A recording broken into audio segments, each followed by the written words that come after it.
کہ عموماً ہمارے ختم نبوت کے ساتھی ان کی تحریروں میں، ان کی تقریروں میں ایک بڑا جملہ، چلا ہوا جملہ ہے کہ اے مسلمان، جب تو کسی قادیانی سے ملتا ہے تو گنبد خضرا میں دل مصطفیٰ دکھتا ہے۔ یہ انتہائی مشرکانہ جملہ ہے جو ہمارے ختم نبوت کے ساتھیوں کی زبان پر تحریر میں آ جاتا ہے، تحریر و تقریر میں یہ آ جاتا ہے۔ ذرا غور سے سوچیے، اس جملے سے نکلتا کیا ہے؟ واضح مفہوم کیا نکلتا ہے؟ کبھی سوچا یہ کہتے ہوئے؟ عقیدے کے بارے میں حساسیت ہونا، یہ جملہ قریب بھی نہ پھٹکے۔ دراصل ہم عقیدے کے بارے میں بے حس ہو چکے ہیں،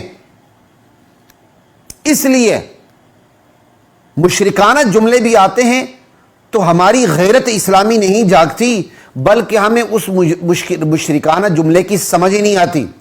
کیوں؟ ہم عقیدے کے بارے میں بے حس ہیں۔ جس چیز کے بارے میں حس بندے کی بیدار ہونا، اس چیز کے بارے میں اسے سمجھ جلدی آتی ہے۔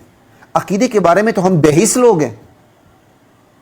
اچھے خاصے اپنے آپ کو اہل توحید کہنے والے کہتے ہیں اے مسلمان، جب تو کسی قادیانی سے ملتا ہے تو گنبد خضرا میں دل مصطفیٰ دکھتا ہے۔ کیا مطلب؟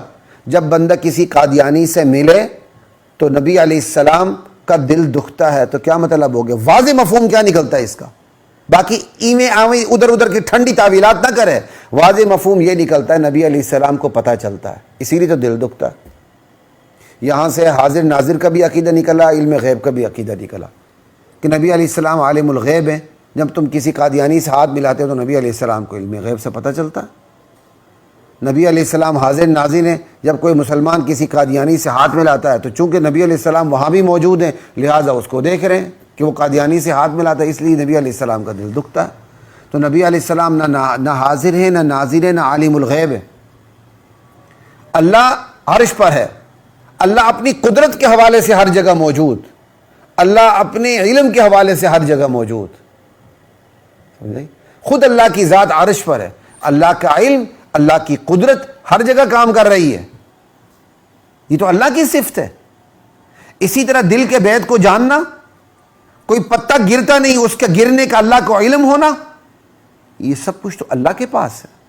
اس لیے اس مشرکانہ جملے سے تمام مسلمانوں کو، خصوصاً ختم نبوت کے احباب کو جو ختم نبوت کے علاوہ دیگر عقائد کے بارے میں انتہائی کمزور واقع ہوتے ہیں، بغیر کسی معذرت کے ساتھ یہ کہہ رہا ہوں، یہ نہیں کہ یہ معذرت کے ساتھ سن لو، بغیر کسی معذرت کے ساتھ کہہ رہا ہوں کہ ختم نبوت کے احباب عمومی طور پر الا ماشاء اللہ، میں ہر ایک کی بات نہیں کر رہا، لیکن عمومی مزاج یہی ہے۔